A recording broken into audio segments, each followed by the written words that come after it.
The last stone that I wanted to mention is obsidian. And obsidian has this dark glassy look to it. And the reason is because it is glass. It's volcanic glass.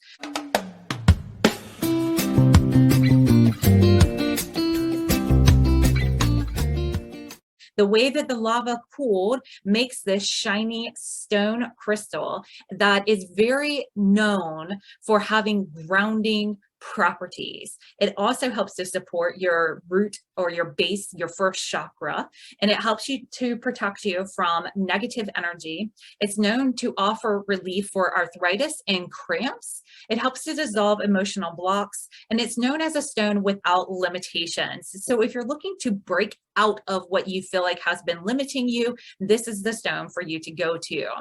And it also helps to vitalize the soul's purpose. So if you're looking to be invigorated and back connected and on that path for your soul's purpose, this is a great stone to go to and a great elixir to work with.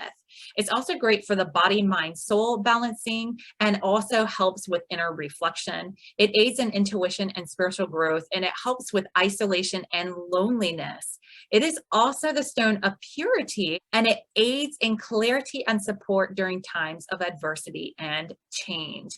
And I know, societally speaking, we have all been going through a lot of those things that I just mentioned, which is why I wanted to talk about it today and encourage you to give it a go as one of the elixirs that you can make for yourself.